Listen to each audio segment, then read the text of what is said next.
From UFOs to psychic powers and government conspiracies, history is riddled with unexplained events. You can turn back now or learn the stuff they don't want you to know.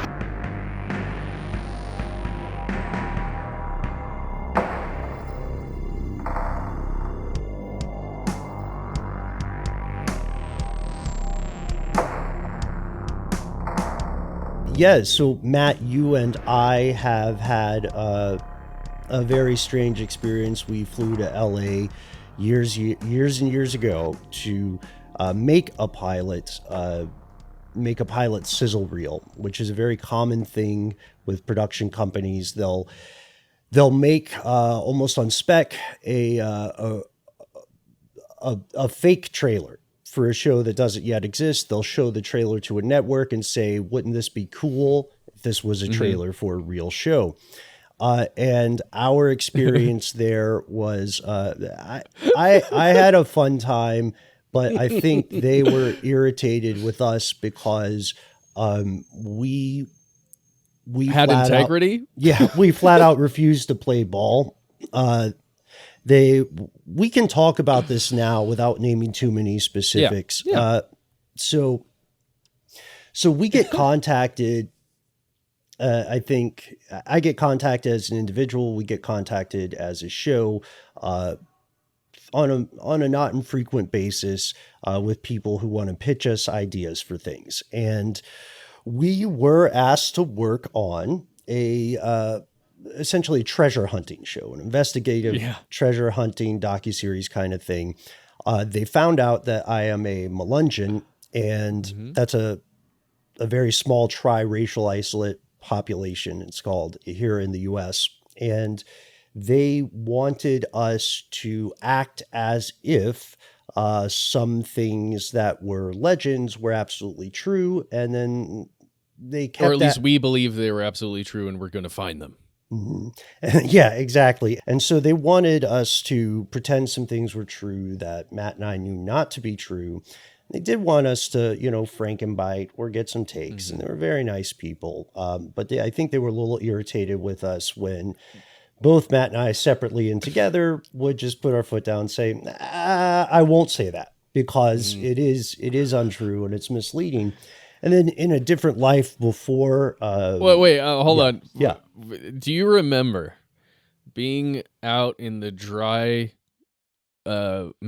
just hills somewhere out there? I forget exactly where it was, but somewhere out there near LA with shovels and other like old tools that they made us carry and walk around for a long time while they shot video of it. Yeah, they're wildfire country. Yes. This is where you get to see a lot of setups because there's always a little bit of exposition, right? To explain the rules of this particular take on reality. My favorites are always the house hunter subgenres where there's a couple that's like, Bill collects vintage condoms and Julie is a spiritual guide for corgis. They want a house with 4 jacuzzis and a helicopter landing pad.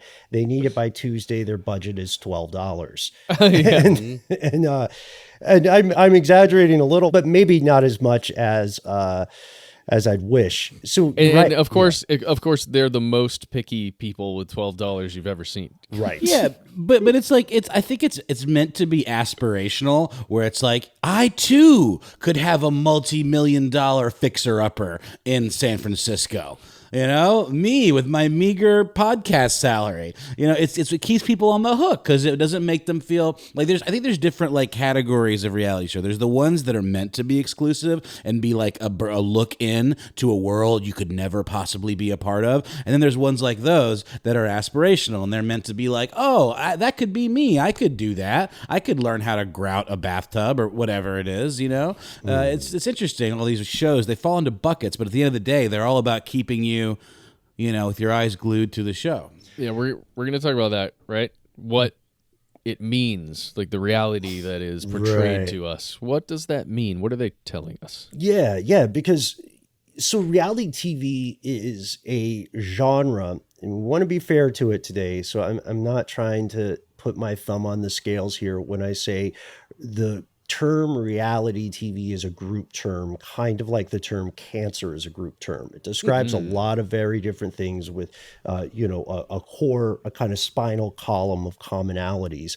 Once upon a time, we would consider news programs or interviews or talk shows to be reality TV, or follow alongs for law enforcement or medical professionals, or even live quiz shows, like, of course, the quiz show.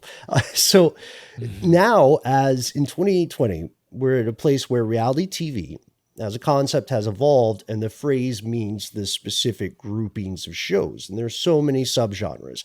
Transactional shows like Storage Wars, Pawn Stars, documentary approaches of, being diplomatic here, varying credibility, makeover shows, right? Let us make you look appropriate, right? It's a dangerous aspiration. And then shows where contestants ostensibly search for romance. You might or specifically competition shows like cooking shows, and a lot of these. What's the Ninja Warrior one? Ultimate Ninja Warrior. I was about to say, yeah, I like absolutely. It's basically grown up Double Dare, with much higher stakes. You guys remember Double Dare? Nickelodeon had a lot of these back in the day. I mean, you're right, Ben. Game shows do theoretically fall into that category in an interesting way. But then there was that whole quiz show scandal that showed even those types of shows lacked credibility. That was like could. But it was a big deal. It was a huge kerfuffle. There's a film about it. With what's his face, Sam Rockwell, where it talks about that whole thing. It's also that he was like a secret spy, and it's a really fast. It was called Portrait of a Dangerous Mind, I think is what it's called, or something along those lines. But yeah, it was essentially they were rigging it so that people would stay engaged, and you'd root for they would basically like identify, this is the contestant that everybody likes, this is the one we want to do well, these are the ones we want to eliminate. It has nothing to do with their actual intellect. It has to do with what kind of curatorial, kind of stable of humans they want to push forth so that people can most identify with. Yeah, and that's why there are, at least in the U.S., there are federal laws regarding how a competition has to be carried out. But there are a lot of loopholes in that. You know what I mean? That's why you'll see a lot of tiered competitions. There are multiple episodes, right, of the same competition. And so you can see the producers or showrunners tilting things in favor of one person or another based on their ratings, right, or based on audience response. But you might also see something like a snapshot of life of people with a very specific job. Truckers driving across roads made of ice in the far north. I'd say it's also common to see wealthy, vapid people try and fail to do anything worthwhile or of interest. But that's like, interest is in the eye of the beholder. And again, I'm not saying these people are vapid. I'm saying they are portrayed as being vapid by the producers. Someone is telling you or, steering you toward what you can see. And you'll see people vying for a specific prize, a music deal, $1 million, weight loss, love it or hate it. This is a massive genre, and it's older than a lot of us in the audience today probably think. Like, you think Big Brother, or you think The Real World and Puck and everything. But the truth is, something like this genre has been around since the earliest days of television. We have to remember, when television came out, when it started rolling out, it was much more experimental. People weren't sure what would work, kind of the way that podcasts were several years ago. There's this show in 1945 called Queen for a Day. Queen for a Day, and you can find some clips online about this. Queen for a Day would have various contestants come on the show and explain their plights, often in a very tearful way, to an audience. And there would be an applausometer. And if this person's tale of woe and tribulation connected most with the audience, measured by applause, then they would be given, like, they would sit on a throne, they would get some, they would get some like costumery that looked like royalty. They would get a dozen roses, and then they would get a list of prizes. This show was tremendously popular. There was another show called Candid Camera. Well, remember that. The guy who made Candid Camera also had a show in the days of radio called Candid Microphone. And that's where, like, that genre is, I think a lot of us in the West are familiar with it. People got pranked, and then they would learn later that they were being filmed by hidden cameras. Like, I think most of us probably in 2020 have not actually seen an episode of Candid Camera, but it is part of our zeitgeist now. Yeah. Smile, the term you're on at Candid least. Camera, right? Yeah. Well, and now that everyone has a camera, it's happening all the time without our knowledge. Remember, folks, we said that's not the big twist here. Everybody knows that reality TV itself is got more than a bit of kayfabe to it, as they say in wrestling. Economic factors are at play in a very, very big way here. One thing that's interesting, you guys remember the writers' strike, 2007, 2008? Oh, of course. Very much, especially with regularly occurring shows, late night shows, talk shows. I remember that being a major issue. Yeah, wow. Everything from the Daily Show to Conan to all of those. Gave us That was a big Dr. deal. Horrible. That was cool. I still love that one. It hamstrung broadcasting cable networks. And remember, this is $1 billion industry. They're scrambling desperately to find any original content to fill that programming schedule. These are not the days of early television. You can't just say, well, it's 10 p.m., so we're signing off. Here's our, here's a holding pattern screen. So as an end result of that, when they couldn't get the scripted shows running, right? How I Met Your Mother, etc., all the mainstays, more than 100 unscripted shows, competitions, dating games, life improvement stuff, more than 100 either debuted or returned in a single season. And I was looking into the boots on the ground for this from both people who are established industry insiders and then people who are kind of like pop culture pundits observing this. And they said they don't all agree on how much impact the writer's strike actually had on the explosion of reality TV, since it was already well underway.